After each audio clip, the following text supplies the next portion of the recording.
So we'll field questions from the audience as they come. First off, what are you getting so far today for yourself?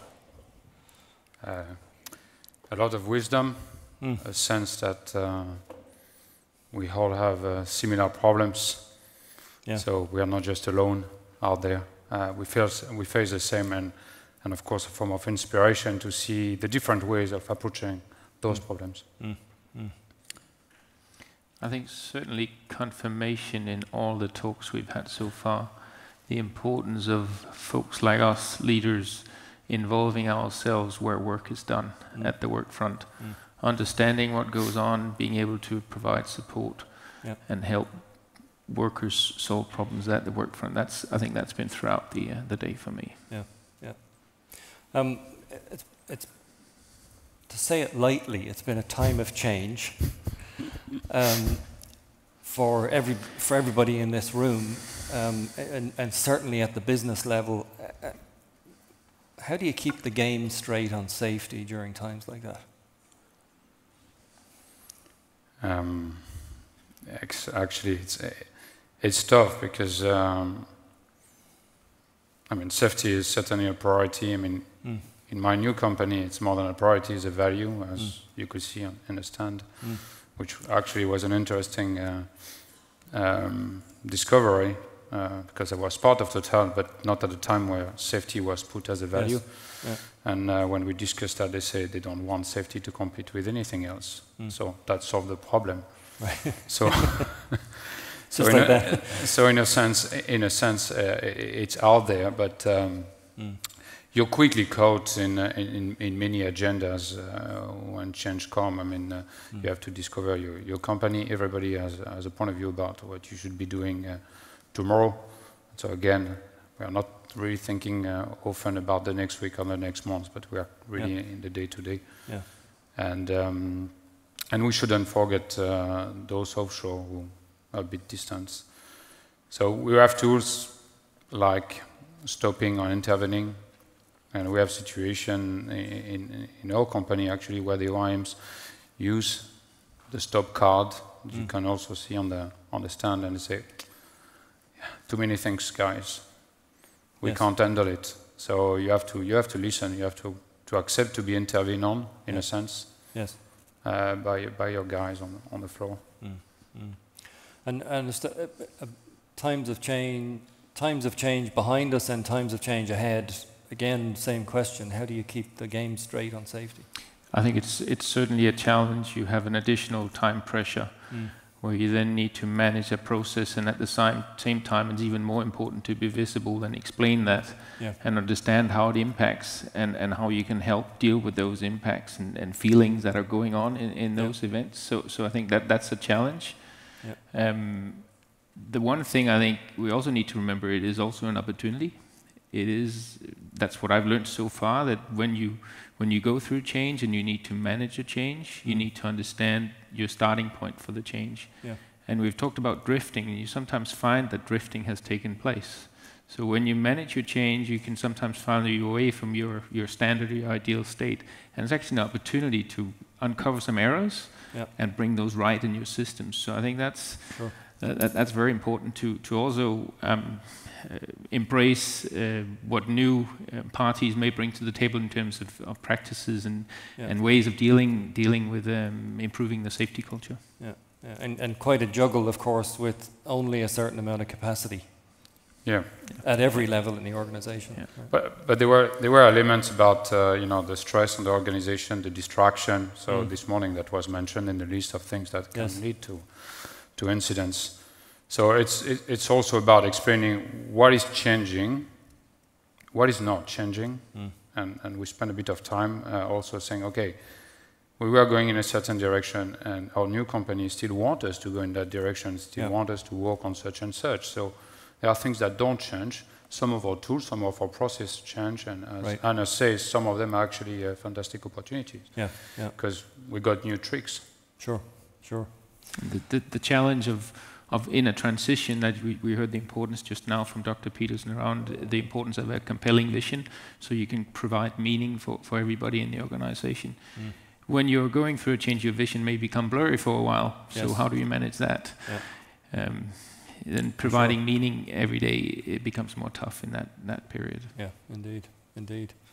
Do we have anybody taking the mic to pose a question? Yes, sir. Oh. No. Sorry, I saw a silhouette, not a... No questions, they're being very easy on you. We are too precise. Any challenges?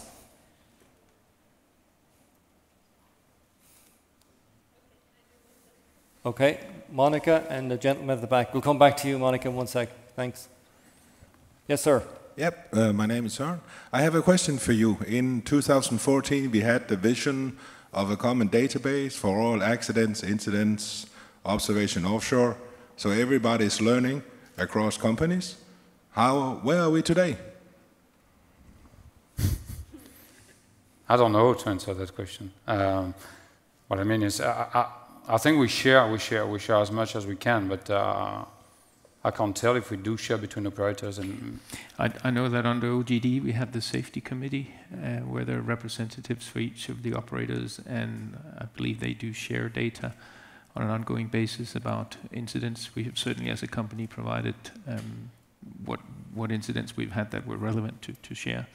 So the sharing is going on, whether it's structured in a way with a database where you can search. I don't think we've come to that level yet. Sounds like another opportunity. Yes. Can we get the mic over to Monica? Over here. Yeah. Thanks. You asked for a challenging question. Yes. So I did. They didn't. Fine. I take the opportunity. So, of all what you have heard so far, what do you bring with you that you will do differently from tomorrow? One each. All right. What I would do differently. I think what I like, because I'm a bit into that, and I've been using that word in the past days, and I was pleased to hear it from Rodolphe, is patience. I think we are caught in a situation where we want to get things happening, and when I say patience, it don't mean just me. I think the entire organization also need to be patient about how we're going to improve in terms of safety and the time it takes actually to become part of our new organization, and somewhere accepting that down the road you may be disappointing time to time, but that shouldn't prevent you to keep going. So that resonates a lot with me. I needed to hear that, so I'm glad I did. So thanks, Rodolphe. I think for me, the Dolph's story about the personal experience and the compassion that has created for him in terms of driving change and being committed, being reminded about the feeling side of safety, that you can mobilize that passion for safety every day. I think that's something that I'll take with me, that when you're busy with managing other things, that you always remember that's the most important thing, and you remobilize that passion, because when it goes wrong, it's horrible. That's what I'm taking with me. Got it. Got it.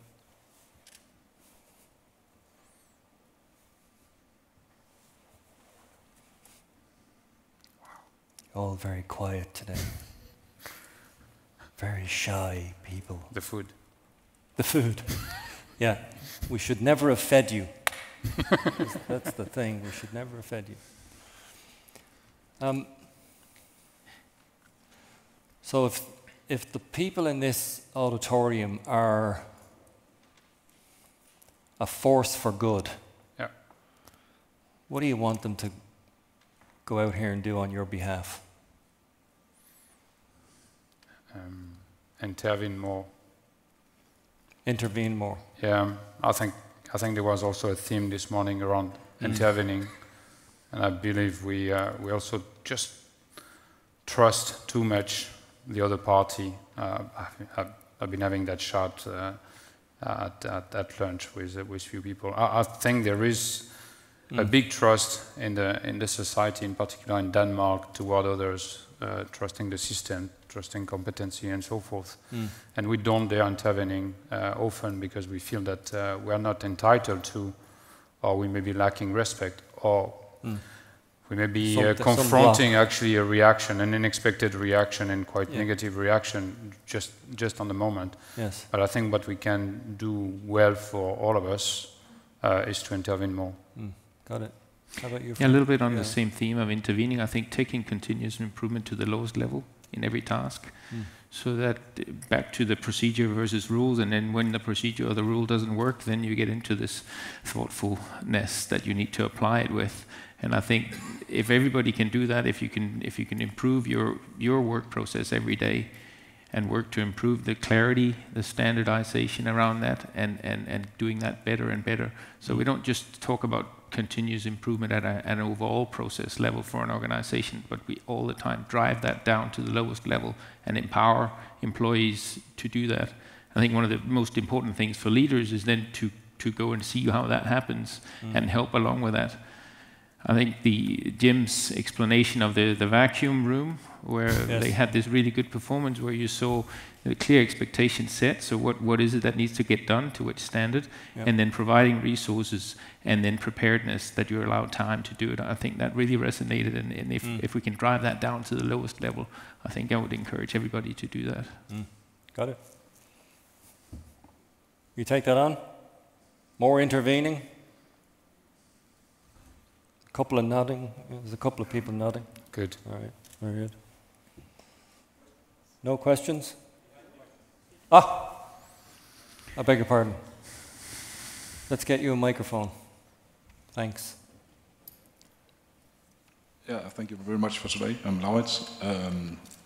When we're talking about a lot of procedures and rules that are coming down with a lot of this safety, and I agree a lot of it is very good, but do we have a way of getting rid of some of them again? Because some of them are not useful anymore, and I really like this that was being said about the principles instead. Because it can get cluttered with too many rules. And I'm just a guy in the field, so usually. It's a good challenge. I completely agree with you to the extent you can simplify and make it more workable, and that you bring the ownership to where the work is done for the procedure, and you understand why it is, and if it's not necessary, you do away with it. I think having processes to deal with that, I think, is really, really important. It's also difficult to do. Yeah. I was going to say, I think we all want to have simplification, but this is the ultimate, this is the most difficult thing to do, actually.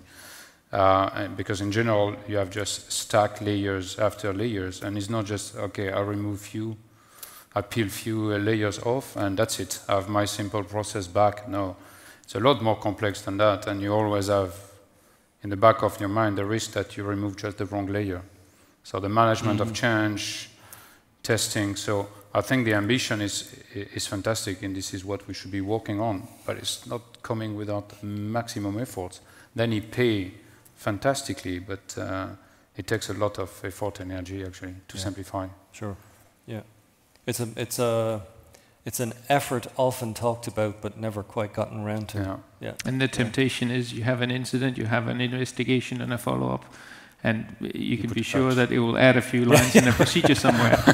So therefore, the importance of involving where the work is done and getting the solutions crafted there, so that you can get the simplification as opposed to somebody removed from the process saying this is good for you to do it this way.